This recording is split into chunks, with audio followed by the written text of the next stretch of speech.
আসসালামু আলাইকুম রহমতুল্লাহি ওবরাকাতুহু। আলহামদুলিল্লাহি ওয়াহদা ওয়াসসালাতু ওয়াসসালামু আলা রাসূলিল্লাহি মাল্লা নাবিয়্যা বা'দা। কাছের ও দূরের দেশ ও প্রবাস থেকে যারা আজকে আমার আলোচনাটি শুনছেন, আমি আপনাদের প্রত্যেককে জানাচ্ছি ইসলামিক টিপস মিডিয়ার পক্ষ থেকে আন্তরিক মোবারকবাদ ও অভিনন্দন। সুপ্রিয় দর্শক ও শ্রোতা, আজ আমি আপনাদের সামনে একটা বিষয় নিয়ে উপস্থিত হয়েছি। বিষয়টা হচ্ছে যে আমরা যারা মুসলমান, আমাদের মধ্যে এই কিছু সংখ্যক মুসলমান যারা রাসূল করিম সাল্লাল্লাহু আলাইহি ওয়াসাল্লামের নাম মোবারক আজানের মধ্যে যখন মুয়াজ্জিন বলে আশহাদু আন্না মুহাম্মাদুর রাসূলুল্লাহ, তখন আমরা অনেকেই চুমা খাই। এই বিষয়টাকে কেন্দ্র করে আজকে আমাদের মধ্যে অনেক বড় এই দ্বন্দ্ব হচ্ছে। একদল মুসলমান বলেছে এগুলো করা যাবে না, আর একদল মুসলমান বলে এগুলো করা যাবে। আসলে এই বিষয়টা নিয়ে দ্বন্দ্ব করে আমাদের জন্য মোটেও উচিত হবে না। এই বিষয়ে প্রমাণ আছে কিনা আমাদের সেটা দেখার বিষয়। সম্মানিত হাজিরিন, এই বিষয়ে যে হাশিয়া রদ্দুল মুখতারের প্রথম খণ্ডের 398 নম্বর পৃষ্ঠার মধ্যে তিনি এই বিষয়ে আলোচনা করেছেন যে এই বিষয়টা নিয়ে আজকে আমরা মুসলমান আজকে আমাদের মধ্যে দ্বন্দ্ব। আমরা এক মুসলমান ভাই অপর মুসলমান ভাইকে আজকে আমরা এই বিষয়ের কারণে আজকে আমরা দেখতে পারি না। আমরা চোখ বেঁকা করে আমরা আরেক মুসলমান ভাইয়ের দিকে তাকাই। আসলে সেটার সঠিক জ্ঞানটা আমাদের মধ্যে না থাকার কারণে আজকে আমাদের এই অবস্থা। এই বিষয়ে ইবনে আবেদিন শামী রাহমাতুল্লাহি আলাইহি উনি ওনার ফতোয়ার কিতাবের মধ্যে উল্লেখ করেছেন, আইয়াস্তাহাব্বু আন ইউকালা ইনদা সামাইল উলা মিনাশ শাহাদাতি সাল্লাল্লাহু আলাইকা ইয়া রাসূলুল্লাহ। যখন মুয়াজ্জিন আজানের মধ্যে বলবে আশহাদু আন্না মুহাম্মাদুর রাসূলুল্লাহ, তখন প্রথম আমরা রাসূল করিম সাল্লাল্লাহু আলাইহি ওয়াসাল্লামের উপর দুরূদ শরীফ পড়ব। আমরা বলবো সাল্লাল্লাহু আলাইকা ইয়া রাসূলুল্লাহ।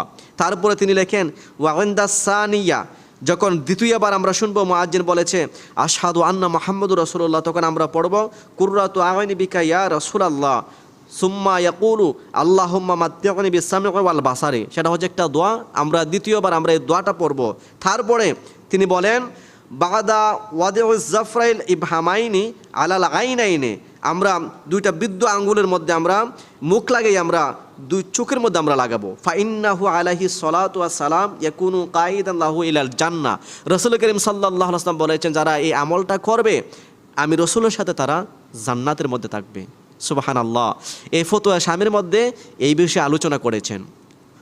আমরা যারা চুমা খাই আমরা এই দলিলগুলো দেই, এইগুলো আমরা বলি, কিন্তু এরপরে আর অনেক কথা রয়েছে যে এই কথাগুলো আজকে আমরা না বলার কারণে আমাদের বিপক্ষে যারা এই মাসলা মাসাইল নিয়ে বিতর্ক সৃষ্টি করতে চায়, তারা বলতে চাচ্ছে যে এই হাদিসটা সহিহ নয়। হ্যাঁ, এই বিষয়ে স্বয়ং ইবনে আবেদিন শামী রাহমাতুল্লাহি আলাইহি উনি ওনার এই ফতোয়ার কিতাবের মধ্যে তিনি উল্লেখ করেছেন ওয়ালাম ইয়াসিহ ফিল মারফু'i, এই যে হাদিসটা রাসূল করিম সাল্লাল্লাহু আলাইহি ওয়াসাল্লাম বলেছেন যারা এই আমল করবে আমি রাসূলের সাথে তারা জান্নাতের মধ্যে থাকবে, হাদিসটা সহিহ নয়। কিন্তু এই বিষয়ের একটি সমাধা তাফসীরে রুহুল বয়ানের মধ্যে ইসমাইল হাক্কি বসরি রাহমাতুল্লাহি আলাইহি তিনি সুন্দর করে দিয়েছেন। তিনি বলেছেন লাম ইয়াসবিত ফিল হাদিসিল মারফু'i লাকিন্নাল মুহাদ্দিসিনা ইত্তাফাকু আলা আন্নাল হাদিস যায়ীফা ইয়াজুজুল আমালু বিহি ফিত তারগীব ওয়াত তারহিব। তিনি বলেন যে আমরা যে চুমা খাই, এই চুমা খাওয়া সংক্রান্ত যে হাদিসটা সহিহ নয়, কিন্তু এই হাদিসটা যদিও সহিহ নয়, কিন্তু মুহাদ্দিসিনে কেরাম জয়ীফ হাদিসের উপর তারা ঐক্যমত পোষণ করেছেন। জয়ীফ হাদিসের মাধ্যমে আমল করা জায়েজ, আমল করা যাবে। তো হাদিসটা যদি জয়ীফও হয়, আমরা আমলের ক্ষেত্রে তো আমরা এই হাদিসটাকে কেন্দ্র করে আমরা এই আমলটা করতে পারি। কিন্তু অনেক মানুষ তারা বলে যেহেতু হাদিসের মধ্যে নাই, হাদিসটা সহিহ না, এটা করা যাবে না, কিন্তু জয়ীফ হাদিসের উপরও আমল করা যাবে। সেই বিষয়টা তাফসীরে রুহুল বয়ানের মধ্যে তিনি আলোচনা করেছেন। এই বিষয়টা তারগীব ওয়াত তাহরিব নামক কিতাবের মধ্যে উল্লেখিত আছে। সম্মানিত হাজিরিন, যারা আমরা চুমা খাই, এই চুমা খাওয়াটা সওয়াবের কাজ এবং মুস্তাহাব এবং ভালো। যারা এই আমলটা করবে সেটা দোষেরই কোনো কিছুই নয়।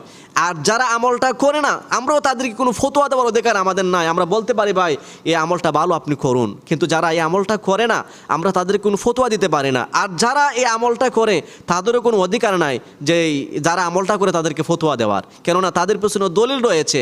রদ্দুল মুখতারের মধ্যে বলেছেন এই আমলটা হচ্ছে মুস্তাহাব এবং এই আমলটা করা যাবে। এবং মোল্লা আলী কারি রহমতুল্লাহি আলাইহি এই বিষয়ে আলোচনা করেছেন মাওজাতুল কবির নামক কিতাবের মধ্যে। তিনি সুন্দর আলোচনা করেছেন। তিনি বলেন যে আবু বকর সিদ্দিক রাদিয়াল্লাহু তাআলা আনহু থেকে এই বিষয়ে হাদিস বর্ণিত আছে। দায়লাবি শরীফের মধ্যে হাদিসটা নকল করেছেন এবং তিনি এই হাদিসটাকে কেন্দ্র করে মোল্লা আলী কারি রহমতুল্লাহ আলাইহি বলেন, কুলতু ইজা সাবাতা রাফআহু ইলা সিদ্দিক রাদিয়াল্লাহু তাআলা আনহু ফায়াকফিল আমাল বিহি। তিনি বলেন যেহেতু আবু বকর সিদ্দিক রাদিয়াল্লাহু তাআলা আনহু থেকে সাবিত রয়েছে যে এই বিষয়ে আলোচনা, এই বিষয়ে আমল করা যাবে এবং এই বিষয়ে আবু বকর সিদ্দিক থেকে হাদিসটা বর্ণিত হয়েছে, সুতরাং আবু বকরের আমলটা এবং ওনার বর্ণিত হাদিসটা আমাদের জন্য যথেষ্ট। সম্মানিত হাজিরিন, আল্লাহ রাব্বুল আলামিন যেন আমাদেরকে এই বিষয়গুলো সম্পর্কে সঠিকভাবে বোঝার তৌফিক দান করেন। আমরা প্রত্যেকে বলে আমিন। আমি আপনাদের সামনে যে আলোচনা করলাম, আপনারা এই আলোচনা সংক্রান্ত বিষয়ে আপনারা কমেন্ট বক্সে জানাবেন। যদি আপনাদের আপত্তিকর কোনো কথাবার্তা থাকে তাহলে পরবর্তীতে ইনশাআল্লাহ সেটার জবাব দেওয়া হবে।